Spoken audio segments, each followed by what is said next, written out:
for tuning in to Brathouse Sports. I am your host, Emily Cheddar Dog DeLeon. And please bear with the change in lighting here. It's actually raining outside, so that's why it doesn't look like it's sunny in here, so please bear with that.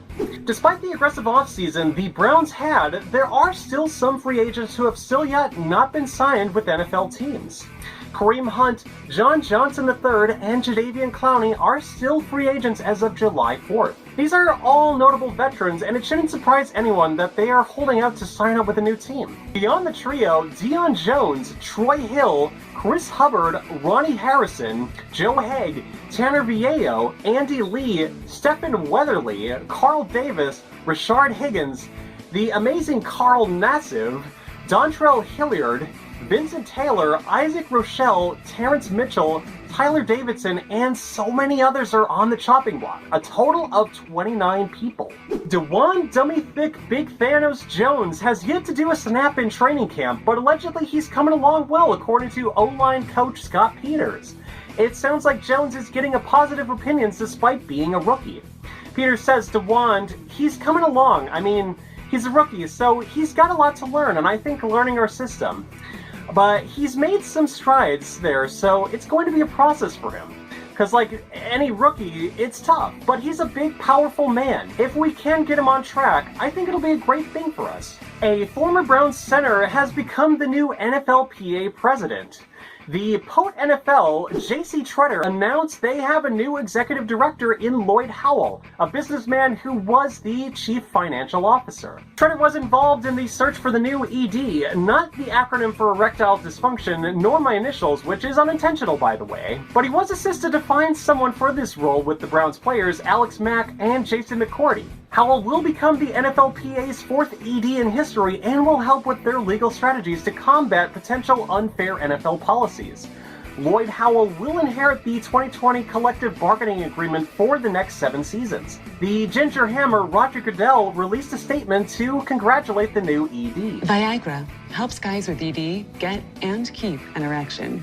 Former Browns quarterback Baker Mayfield was a mixed bag for the Cleveland Browns. He was neither a superstar nor a bust, though he did take the team to the playoffs and kick some Steelers' ass. Things went south in the 2021 NFL season, and literally I was there to witness this resurgence of a Factory of Sadness product or an Aaron Rodgers style of disgruntlement. I was literally there at the Packers-Browns game at Lambeau Field on Christmas Day.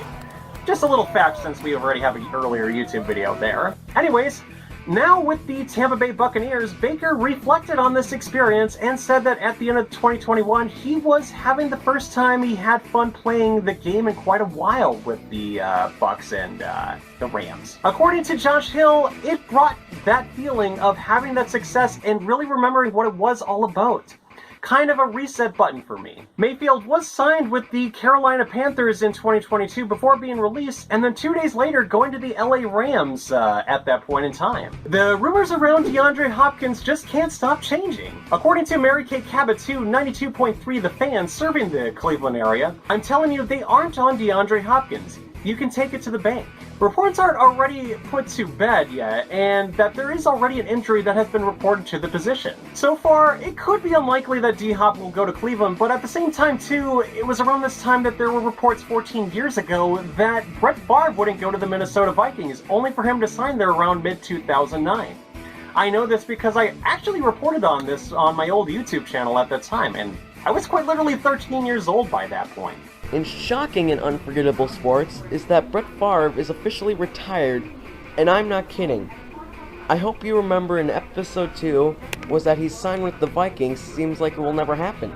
Former Browns player and Pro Football Hall of Famer Joe DeLamielleure had good things to say about soon-to-be Hall of Famer Joe Thomas. DeLamielleure says he was so good because his feet were so quick. He was so fast and he could always keep blockers in front of him. I knew he was going to be a very good player once he got to the NFL. Joe D also noted that he wanted to see Joe Thomas get drafted by the Browns, who also had the 3rd overall pick in 2007. Certainly the Browns got that wish, as Joe Thomas appeared in 167 games, played in 10,363 snaps, and appeared in 10 Pro Bowls. Joe Thomas also was the 6-time first-team All-Pro, two-time second-team All-Pro, and was named to the 2010s All-Decade team. It shouldn't be hard to persuade to most NFL fans and some Browns fans that Cleveland made a couple of draft steals. Both are currently on the Browns roster, and I as well wish that they could win the Lombardi in the brown and orange. Nick Chubb, the second-round 35th pick in 2018, was someone whom a Cleveland resident at a local airport didn't recognize on Hard Knocks. Could you even believe that? Wyatt Teller came in the 5th round of the same year to the Buffalo Bills, but went to Cleveland the next year. The Bills had no clue what they had on their hands, too, at the same time, and the Browns got so far was a two-time Pro Bowler and a second-team All-Pro member in both 2020 and 2021. And before we go, we're going to talk about what to expect this upcoming season. Former NFL executive and former Browns GM and Vice President Michael Lombardi, who is not at all related to Packers legend Vince Lombardi, appeared on the Pat McAfee show to discuss the Browns, and he believes that the hiring of Jim Schwartz could make the Browns an AFC sleeper team. He also discusses how well the pass rush could be with both Myles Garrett and za'darius Smith. Also, Nick Chubb will be as good as ever. I'm cautiously optimistic, which might seem surprising to some because I seem not as pessimistic as many Browns fans, but I am willing to agree that the AFC North will be very interesting this year, and that the signing of Jim Schwartz was actually something very crucial. And thank you again for watching Brathouse Sports. Once again, I'm your host, Emily Cheddar Dog DeLeon. Please like and subscribe and turn on the notification bell, as I would greatly appreciate it. It's how you can find more of my videos and help me get through the algorithms as well. Once again, I'm your host, Emily Cheddar Dog DeLeon, and I will see you next time.